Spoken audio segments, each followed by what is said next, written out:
When you have anxiety or chronic depression, your mind is constantly going. And I tried opiates and realized that my brain was just quiet for a little bit. That's the voice of Abby. She's one of thousands of New Englanders who've struggled with addiction.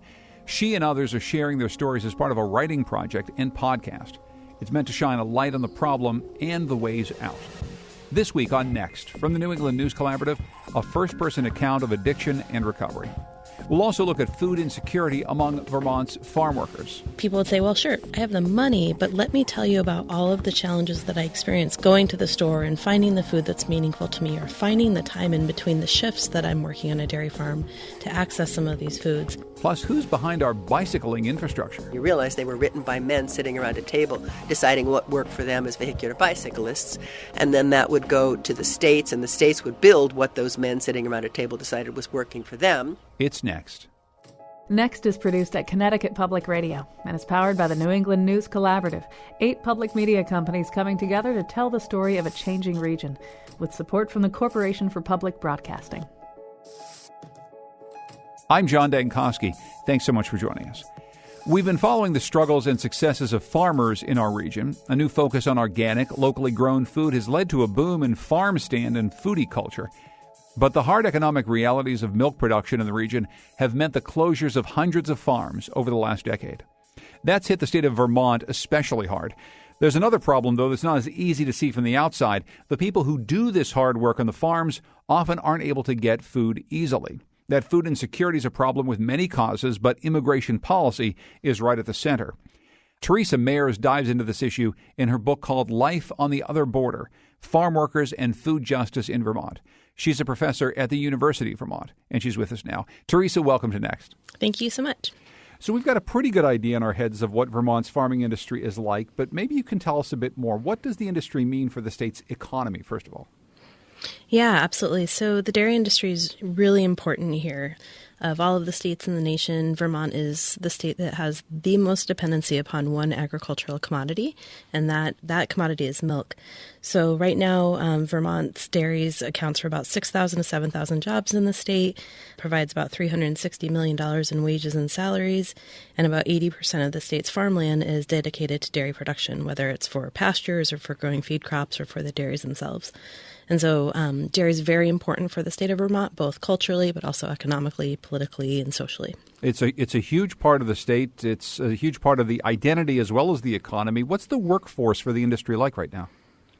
Yes, absolutely. So part of it is dependent upon the size of the dairy. One of the things that I look specifically at is the experiences of Latino migrant farm workers in the state, which tend to be working on some of the larger dairies, but not exclusively.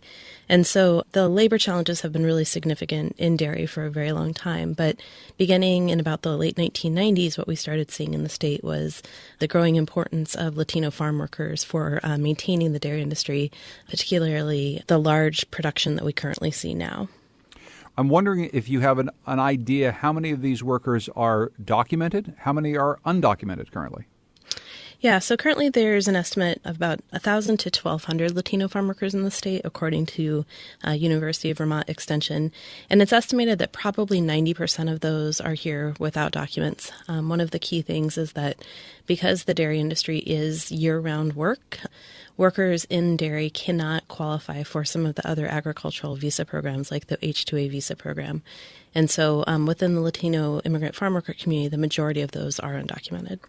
When we talk about workers who come to work in the dairy industry here, because it's a year-round industry, does it mean that people come from outside the country, work here, and then stay here for years on end?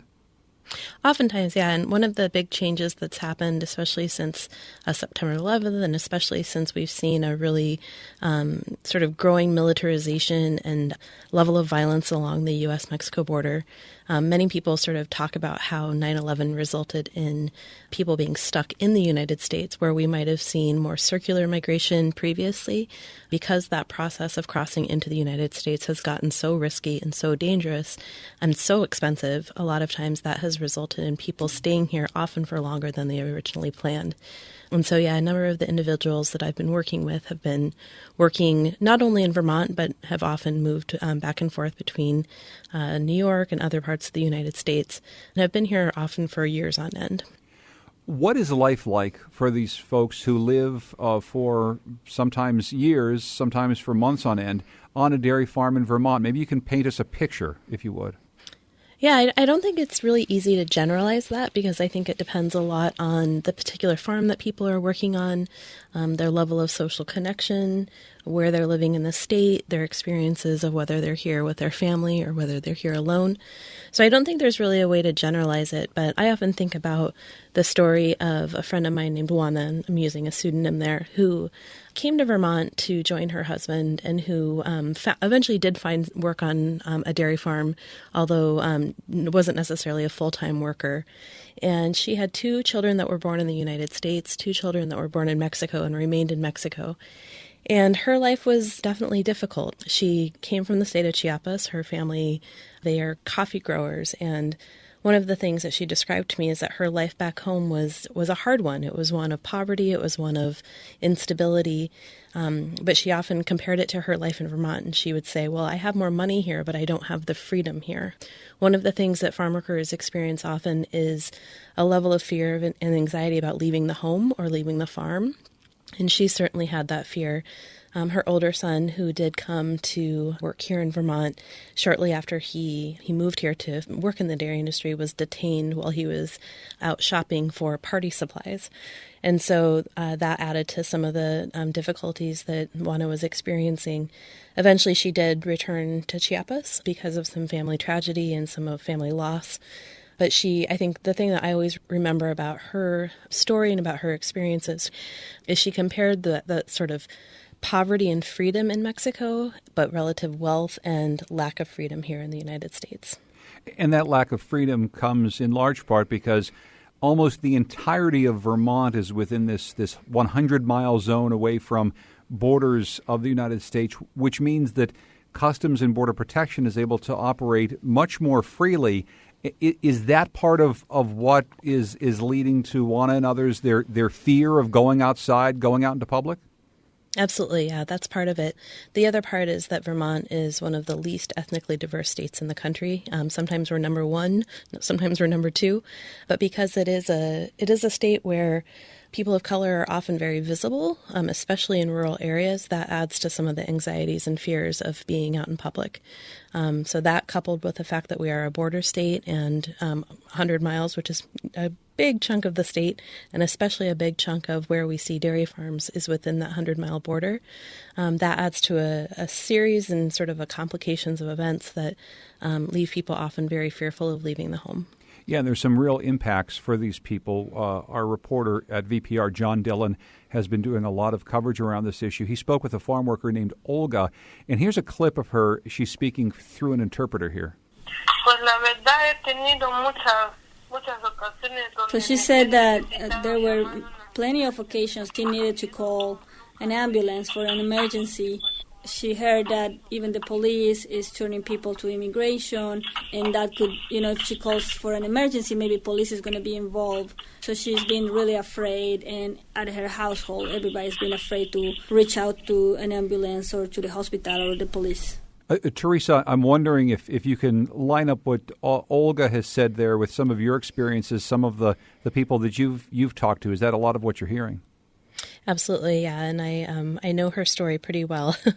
So, yeah, whether it's access to healthcare, whether it's access to emergency medical services, whether it's going to church, whether it's getting food, all of the ways that we sort of go out of our homes on a daily basis, whether, it's for basic needs or for, more pleasurable activities, all of those choices and those needs are definitely different for Vermont's farm worker community. So, of course, there's the fear of going out. You may be worried about police or border protection. But what you're writing about in your book largely is this worry about food security. So before we get into some details, I'm wondering why you picked this topic to focus on with all the other struggles that people have in their lives. Why is food security so central to this story? I'm a food anthropologist, so I study food and have been doing so within immigrant communities from the time I was a graduate student in Seattle. And I think food, for me, just offers one particularly important way to look at people's connections with their culture, with the environment, with their families, with their religion, You can look at economic issues or political issues or social issues through food. And one of the things that I've long been sort of troubled by is the fact that workers in our food system, whether it's farm workers or whether it's restaurant workers or school cafeteria workers, we often see high rates of food insecurity within food workers in the country, and that includes farmers. There's a higher than average percentage of farmers also that are experiencing food shortages. And so to me, that really indicates that there's something sort of fundamentally wrong in our food system, where those individuals who are ensuring that, those of us who are food secure, when they're experiencing the food insecurity in their own homes, that to me indicates a big contradiction. And do you have some hard numbers or at least guesses as to how many of the farm workers who are in that state working, documented or undocumented, actually are considered food insecure? Yeah, so part of the research that goes into this book is based both on my administering something called the U.S. Household Food Security Survey Module, which is a USDA tool that is used to understand household food security in the United States, as well as more in-depth qualitative interviews. I'm an anthropologist, and I like to talk to people for a long time, especially about some of these topics. And so the food security surveys that I conducted with 100 farm workers in the state indicated that about 18% of farm worker households are food insecure, and that compares with about 10% for the Vermont average.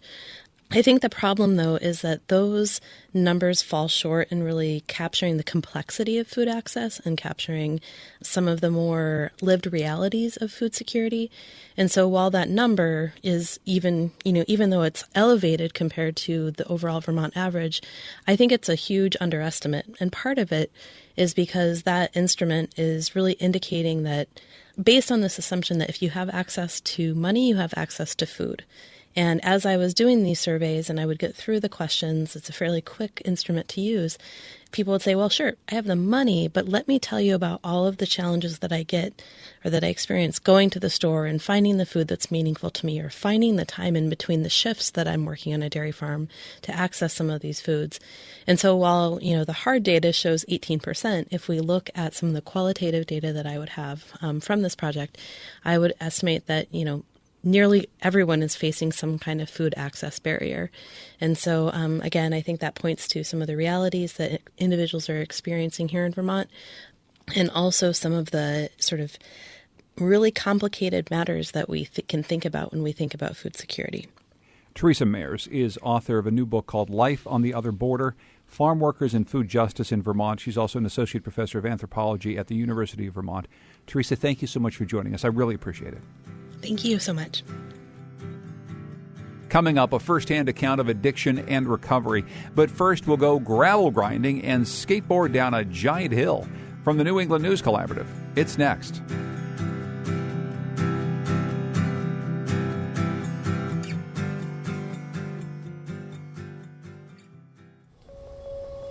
Next is made possible in part by our founding supporters, who believe in the power of collaborative news coverage, including the Common Sense Fund, supporting the New England News Collaborative and its coverage of climate change and the evolving clean energy economy. Support also comes from Douglas Stone and Mary Schwab Stone through the Smart Family Foundation of New York. All right, so over the next few minutes, we're going to get moving pretty fast, so hang on. First, let's get into the woods. You ever go on a hike and find an unmarked path veering off a trail? Well, some of these are so-called pirate trails carved by mountain bikers. It's one part of a confusing infrastructure that's been built over time with a history of pitting insider advocates from different camps against landowners, forest managers, urban planners, and others who just want to jump on their bike and go to work. That's what NHPR's Outside In podcast looked at in 2 recent episodes, Rake and Ride and Stay in Your Lane.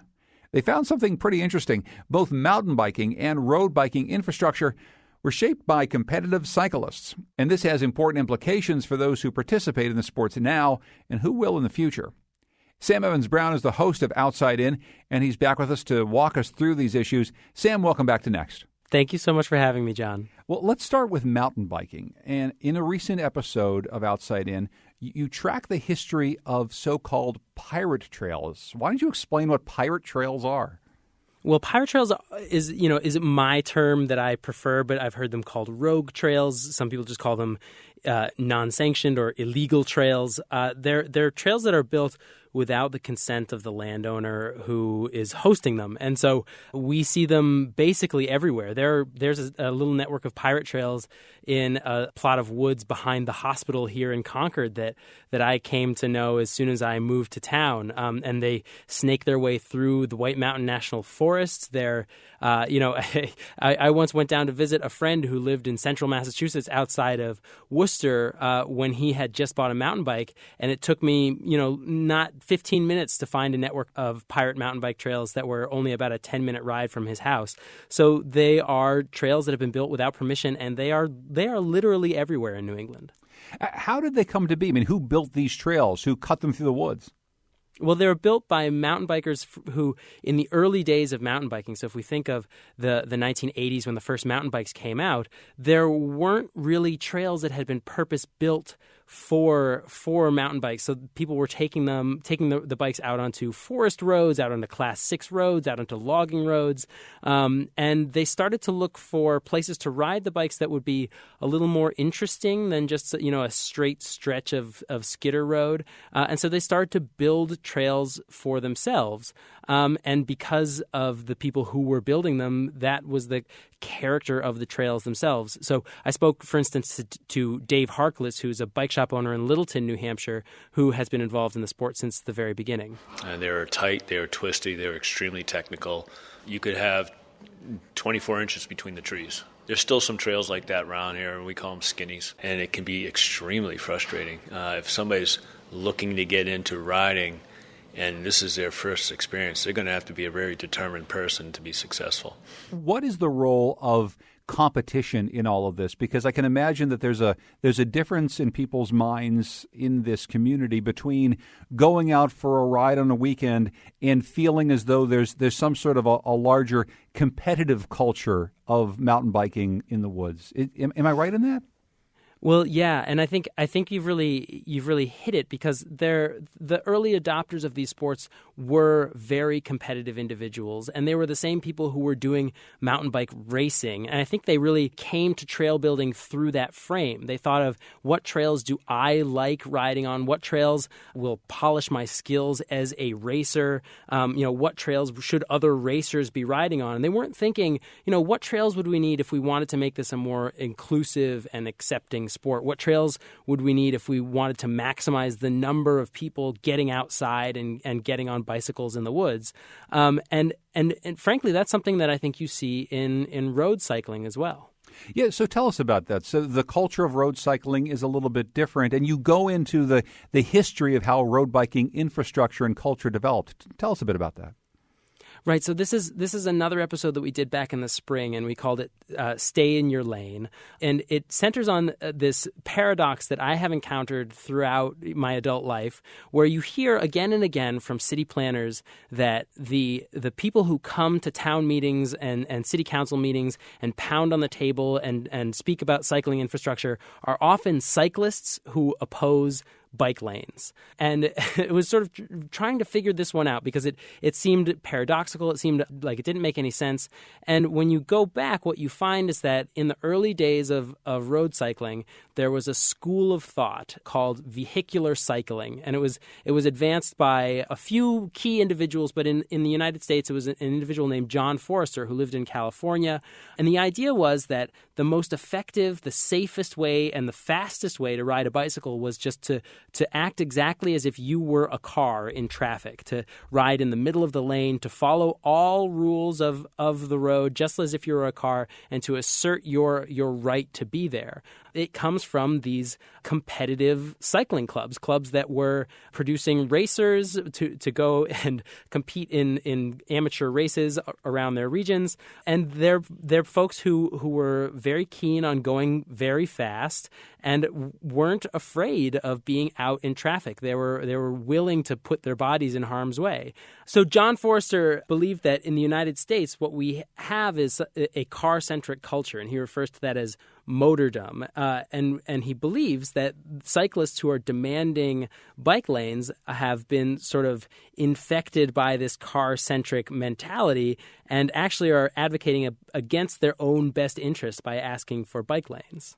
Motordom doesn't have to say anything anymore because the bicycle activists, environmentalists, and whomever you like, anti-motoring people, they want side paths because that's what the ignorant people want. And when I say ignorant, I mean it. The people who don't understand. Sam, this is so interesting, and it's fascinating to me because I'm not part of any of these cultures. I ride a bike a couple times a year, and I don't have a strong feeling about this culture. But what I do know about being on a bicycle is that I'm not a car. I'm not surrounded by all this metal. I want to be protected from all of this danger that's around me. And listening to what he just says there, it scares the hell out of me. It makes me think, who could possibly think I'm going to act like a car and I'm dumb to want a safe bicycle lane? Well, who could think that is a tiny fraction of 1% of the population, which are the number of people who are actually willing to put their bodies in harm's way. And that, I think, is the disconnect, is where you have these competitive cyclists who have learned to operate relatively safely out in the lane, in part because they're able to go quite fast. They're able to go, approaching 20, 25 miles an hour on an open stretch. And so cars are perhaps more willing to give them a bit of space. I really was trying to understand John Forrester's perspective, but I think unfortunately what it really comes down to is the current system works for me, and I prefer it to the idea of having to ride in a bike lane where I might have to ride a little bit slower in order to be safe. And, what he did with that is that he went out and began to advocate against any engineering standards that said that bicycle lanes were the preferred way to keep cyclists safe. And he did this through something called AASHTO, which is the American Association of State Highway and Transportation Officials. And they write these guidelines that your city engineer will look to when he or she designs, any transportation infrastructure. And this is a story that was laid out to me by a researcher named Ann Lusk, who is with the Harvard T.H. Chan School of Public Health. So when you track the AASHTO guidelines back for bicycle facilities and you realize they were written by men sitting around a table deciding what worked for them as vehicular bicyclists, and then that would go to the states and the states would build what those men sitting around a table decided was working for them, what we ended up with was decades of bicycle facilities that were essentially designed by John Forrester, because he wrote the first AASHTO guidelines. So we've learned about the pirate trails, and we've learned about the culture of biking like a car or using bike lanes. Talk about what's excluded in these couple of cultures that you've looked at. Well, what's excluded is inexperienced riders. What's excluded is people who aren't able to go fast, who aren't able to go over rocks and boulders and logs and over extremely technical trails, the type that you find on these pirate mountain bike trail networks. And that means a couple things. It means that for years, mountain biking has struggled to find new adherents. The growth of the sport sort of leveled off after the 90s, and it's only been recently with the construction of new trail networks that include trails for beginners that the sport has begun to grow again. But then, I actually think the implications are more extreme in road biking, where there are folks who don't ride bikes, for exercise. They're riding it for transportation. And the fact that there are inexperienced riders out on the road trying to just get to work and they don't have a safe place to take their bikes is, I think, a direct consequence of the fact that we have had competitive cyclists pushing for infrastructure that works for them for decades. Sam Evans-Brown is the host of Outside In. You can find links to the two episodes that we're talking about here, Rake and Ride and Stay in Your Lane, at nextnewengland.org. Sam, it's always great to talk to you. Thanks so much. Thanks for having me on to talk about bikes. In Vermont's Northeast Kingdom, the mountain bike trail network has been expanded as a way to boost tourism. But now there's a growing trend in cycling that's using the already existing infrastructure of our rural woodlands, gravel roads. That seems a bit bumpy. VPR's Bela Metzger took us to the first big gravel bike race of the season, which was back in May. Some 20 miles into the Rasputitsa gravel race, on an unpaved road deep in the woods of the Northeast Kingdom, cyclists have already been through a lot. It's been rained on, wet snowed on. Seems like it's hovering just above freezing in places. But it's not a bad day for riding a bike. That's John Doyle from Watertown, Massachusetts. You have a bigger smile than most people who are coming through right now. I guess I have some sort of problem where I smile really big, kind of no matter what the circumstances. Way of coping, I guess. These tough conditions don't seem like they'd be pleasant to bike in, but they're actually part of the draw. The word Rasputitsa is Russian for the season when thawing snow makes unpaved roads difficult to pass. Here in Vermont, we call that mud season. 1,100 cyclists from around the world are in Burke to ride more than 40 miles of rural unpaved roads. The Rasputitsa website promises a, quote, insane, drop to your knees and cry, sufferfest. It is about challenging yourself. Of course, the course is hard, but also with the weather, the conditions, and yeah, it's pretty hardcore, but it's also really doable. Allison Tetrick is a pro rider from California.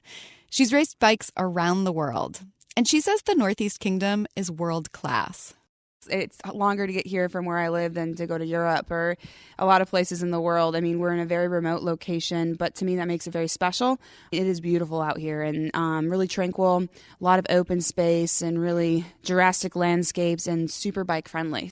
Gravel cycling is a cross between road biking and mountain biking.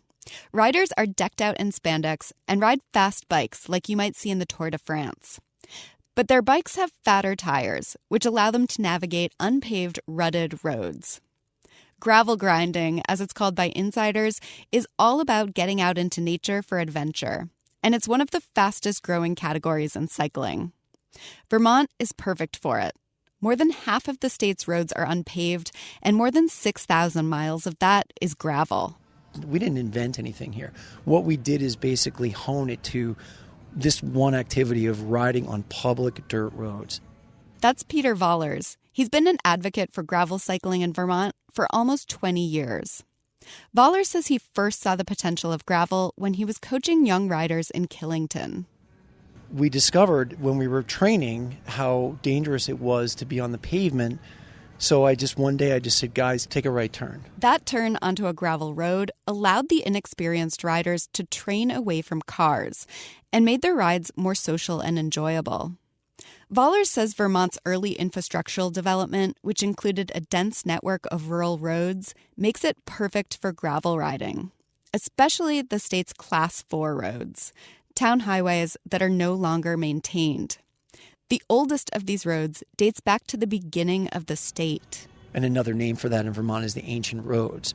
So these are mostly roads that were laid out sometime in the early 1800s, but they fell into less use over time, so the towns didn't want to maintain them.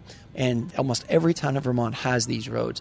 In 2006, the Vermont legislature passed Act 178, which required towns to map ancient roads for the first time. The maps have made outdoor enthusiasts more aware of access points to the backcountry. The Rasputitsa race has more than tripled in riders since it started 6 years ago. Co-founder Anthony Mocha says it's not a moneymaker, but it's a passion project that he hopes spills into the whole community. Skiing is all over.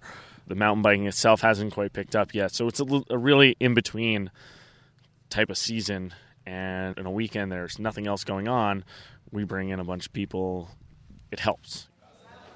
This is actually a race that we look forward to pretty much all winter long. It's like, here it comes, because it's just a huge boom. Johnny and Linda Lottie own Cafe Lottie, a big, airy coffee shop in East Burke. They say Rasputitsa weekend brings in as much revenue as an entire month during the off-season. Considering that it's April and there's nothing else going on, I think it's phenomenal what they've done to be able to promote this. I mean, it's really good for our economy. The Northeast Kingdom is already internationally known for its mountain biking. The Kingdom Trail Network drew 140,000 visitors in 2018. And now Burke area officials are in discussions about developing gravel cycling events at different times of year. Back at the Rasputitsa race, Melissa Kellstrom from Virginia rolls over the finish line almost 4 hours after the start. She's greeted by her boyfriend. Hi. Mwah. Now I'm ready to cry. That was awesome. Yeah. Good. I'm so happy for you. Yeah. The race conditions were so tough this year, 200 riders didn't finish. Kellstrom is covered in mud. Gravel makes my heart happy. Why? Everybody just crushed the course. We all died, and then we came out here, and we're still smiling. She already plans to register for next year's race. For the New England News Collaborative, I'm Bela Metzger. The next group of racers need a smoother track. More than 60 downhill skateboarders from as far as Spain, Australia, and Mexico convened in June in Florida, Massachusetts. That's in northern Berkshire County. They came to the quiet town for just one reason: speed. New England Public Radio's Ben James has our story.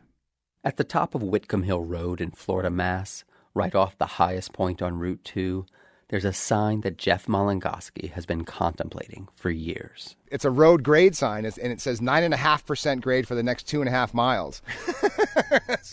When workers carved this outrageously steep road out of the mountain, none of them could have pictured the skateboarding event that Malingoski would host here in June of 2019.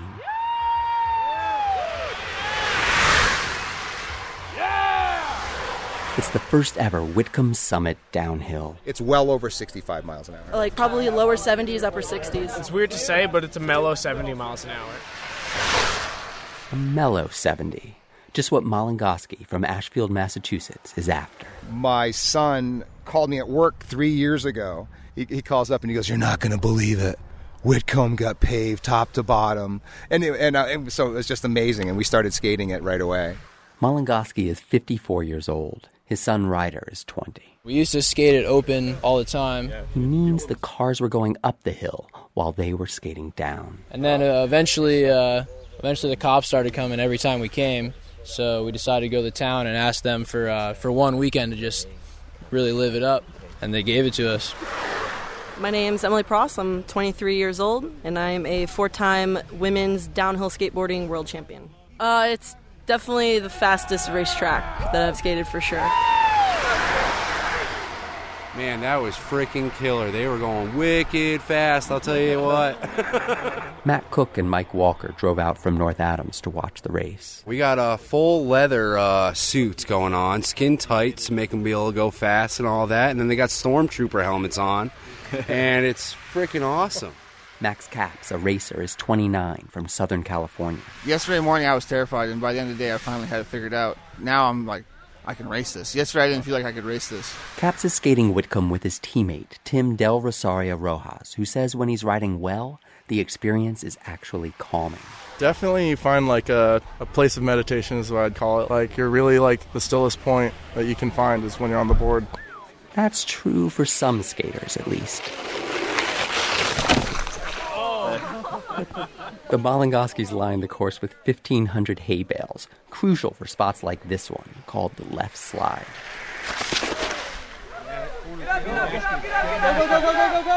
Between runs, they open the road to waiting traffic. A few trucks and motorcycles go by, the acrid smell of their burning brakes mixing with marijuana fumes and the odor of sizzling burgers. The guy flipping the burgers is Mike Gleason, the fire chief. Fire and rescue. Gleason says he totally supports closing the road for this event. Also, they're nuts. Yeah, they're absolutely crazy. I wouldn't do it. A quick break, and then the skaters pack themselves standing into 2 U-Hauls, back to the top for their next run. I have to continue until I die, basically, which is it's not too far down the line. I'm at 57, so... Oldest Tretmanis from Mexico is a board member for the International Downhill Federation. He blew out 3 vertebrae skating bowls back in his 40s, and now he rides downhill, he says, because it makes his back feel better. It's partly up to him whether this race will become a sanctioned IDF event starting next year. I'm the guy in charge of safety and event management, yeah. A dislocated shoulder, sprained ankle, some deep road rash. Among 60-odd skaters, these are the worst of the reported injuries. EMTs have already checked skater Norman Plant by the time Ryder Malingoski spots him. Norm, no! What happened? He's got bandages on his knees. His pants are off, and there's a ragged hole through his boxers at the left butt cheek. Dude. Yeah, that's gonna hurt a lot. Last skater is dropping, followed by 2 U-Hauls. Course is about to be hot! Get off the road! The championship race. Among the 4 finalists are teammates Max Capps and Tim Del Rosario Rojas. No, I hit a pothole in the first straight, nailed the head on. Tim wins it. So fast. Ryder Malangoski's in the mix, congratulating the winner. You can tell he's just incredibly pleased this race, put together with his dad, has gone off without a hitch. For the New England News Collaborative, I'm Ben James. Coming up, we'll hear about a Vermont woman's journey to recovery. From the New England News Collaborative, this is next.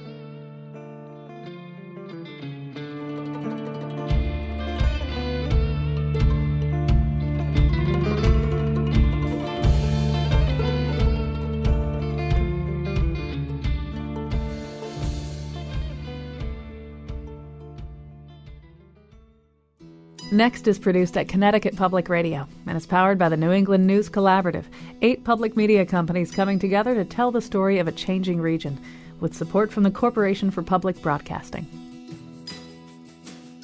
When you have anxiety or chronic depression, your mind is constantly going.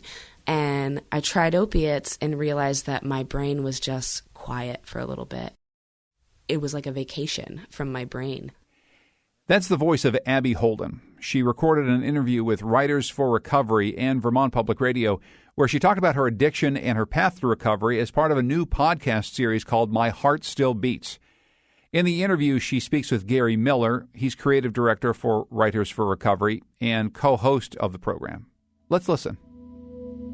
I was 17, my senior year of high school, and I had my wisdom teeth taken out. It was really before the opiate crisis had started, so I remember being prescribed like your typical antibiotic and then 2 different types of narcotics to treat my pain for my wisdom teeth. The problem that I was encountering was that every time I took it orally, I would get sick and start vomiting, and I didn't want my stitches to rip. And then I think somebody at school just suggested, well, if you just crush it up and snort it, then you won't have to deal with being sick, but it'll still treat your pain. And so once I learned that trick, it was just kind of off and running. So, I was okay with the pill circuit. I felt like, because it was a pharmaceutical, it was safer. I wasn't going to get hurt doing this. Then I found I had this restlessness and was struggling with abusing other substances, and had always told myself over and over again that I won't go near heroin because it's dangerous and I know I'll like it.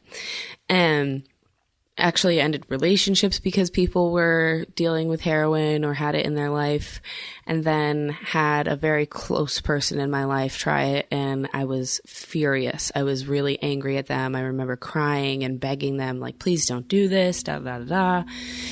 And then about 2 weeks later, I called him and said, maybe you're right. I don't want to be afraid of this anymore. And I tried it, and sure enough, I loved it. Abby knew heroin was dangerous and addictive, but she had a system that she thought would keep her safe. I was never a daily user, so a lot of people I found didn't consider me an addict because I didn't look like one. But it was clockwork. It was every 2 weeks, the second I got paid, I knew exactly how much was going to go to drugs. And I usually tried to space out what I bought so that it would get me at least most of the way through every 2 weeks, but I guess I was unlucky in the fact that I was told very early on by someone I knew who used that, oh, well, if you don't do it more than 3 days in a row, then you'll never have to deal with feeling a withdrawal. So I, from the very beginning, had a set cycle for myself where I would use for 2 days, take 2 days off, use for 2 days, take 2 days off. And it made it a lot easier for me to look like on the outside that everything was fine. Everything wasn't fine for Abby. She knew she needed to get away from heroin, but she just couldn't seem to. I would get, a month clean, 2 months clean, 3 months clean, and then usually right around 3 months I would nosedive. And it happened over and over and over again. It was June of 2016, and I was about to celebrate 1 year clean from heroin. And I just reached this point in my life where I now felt like even when I was clean and I was doing all the right things, that things weren't getting better. And I was just kind of over it. I didn't want to do it anymore. I didn't want to put in the effort. And I disclosed to a friend of mine that I was going to buy a bunch of heroin and intentionally OD. And she drove to my house and picked me up and then proceeded to sit with me in the ER for 12 and a half hours until they could get me transport to the Brattleboro retreat. And how did your dad respond to your hospitalization? He's a police officer. And so where was he and how did you guys interact through your whole active addiction? For the most part, in my active addiction, I didn't interact with my father. I never wanted him to see me and know that I was high. My father's reputation and his integrity was always very important to me. So I tried to just keep the pieces of me that I knew he wouldn't like as far out of his vision as possible. It's still obviously a very difficult topic for him to talk about or hear about, but we've come a really long way, and I'm at a point now where if I am really unsafe or I'm feeling really triggered or I'm feeling like I might go do something that I don't want to do, I can walk down to my dad's house and say, Dad, I know you don't like it, but this is where I'm at. And he might say, yeah, you're right, I don't like it, but what do you need from me? That is so beyond what I ever thought a parent could do for their child. And I'm incredibly lucky that I have the dad that I do. Abby continued to struggle with her sobriety. The turning point came in February 2018 when her boyfriend died of an overdose at age 29. It was Valentine's Day, and my roommate at the time, her boyfriend, was on the way to pick her up from the apartment, and he got there and said, oh, wow, there's something going on over here in Springfield, and I don't know what it is, but there's lots of cops, there's lots of ambulances, I'm not quite sure. And I remember just feeling this sinking feeling in my heart just dropped out of me, and I just knew. And I literally got in my car. It was February. I didn't even put shoes on. Drove around to all the places where I thought he could be. I had gone through my whole Rolodex of possibilities. I drove up the hill to the hospital, and I remember the moment that I saw his mother standing in the parking lot of the hospital. This was a person who was not just my best friend, but he was the person I thought I was going to marry, that I thought I was going to have children with. Losing him, it's been a little over 5 months now. It completely derailed this whole plan I had in my head for how my life was going to go. I felt like my entire life had been just completely destroyed in the matter of an hour and a half morning.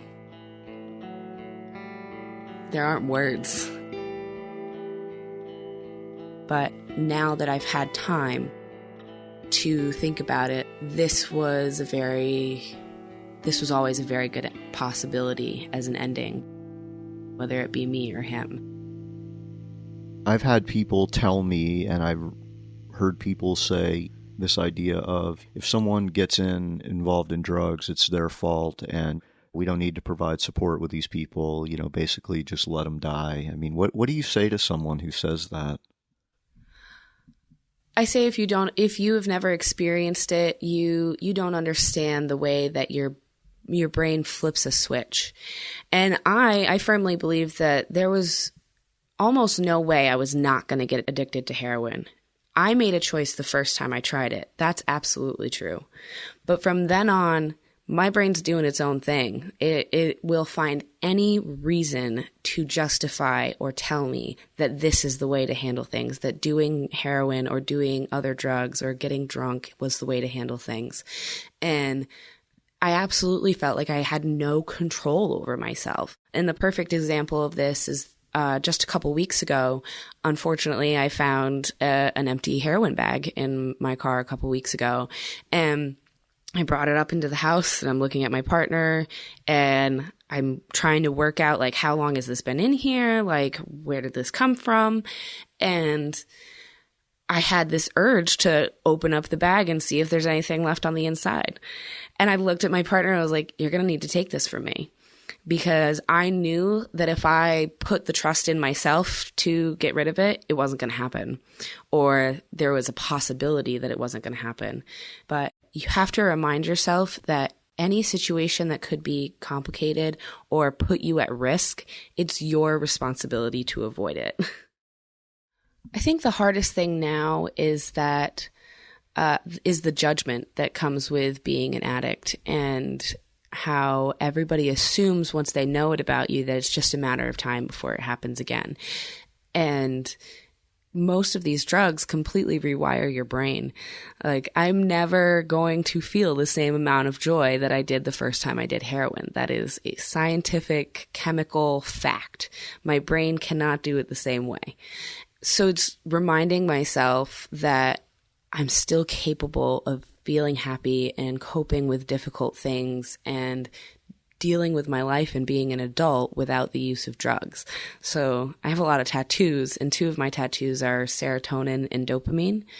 And that's kind of my reminder to myself that almost every drug out there or substance that people use to alter their brain, your brain already makes it. So that's just my reminder to myself that everything I'm looking for is already in my head. That was an interview with Abby Holden as part of the series My Heart Still Beats from VPR and Writers for Recovery. As part of this podcast, Abby reads some of the poetry she wrote there. Let's listen. Mornings. Then. This tent is crazy hot. I know it is not even 6, but the way the sunrise hits this beach, it only takes about 11 seconds before it feels 115 degrees in here. I cannot breathe through my nose. My head pounds. I have no idea how you're still sleeping. Then I remember it's barely been 2 hours since we went to sleep. More? My brain asks sweetly. A toddler with puppy dog eyes who wants another piece of cake. I know it will be your first thought.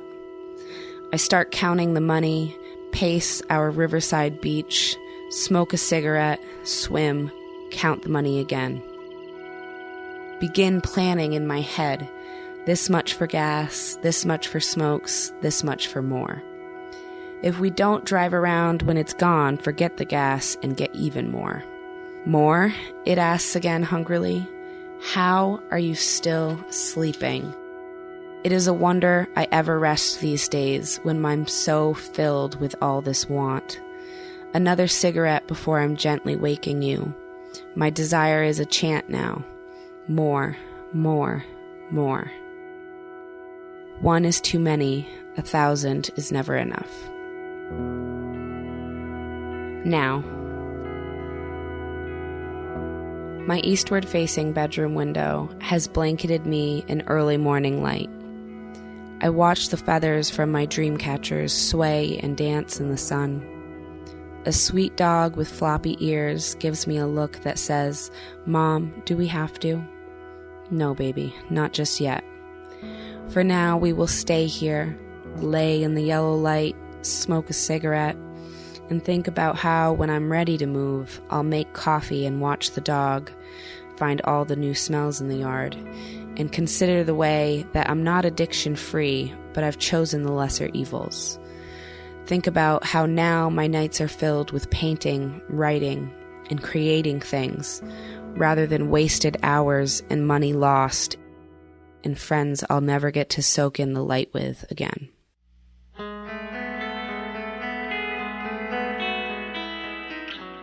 That's Abby Holden reading from the series My Heart Still Beats. The series was produced by Gary Miller, along with Bess O'Brien and Erica Heilman. Music's by Brian Clark. The managing editor for podcasts is Angela Evansy, and it's all made possible by the VPR Innovation Fund. You can find a link to the full series at nextnewengland.org.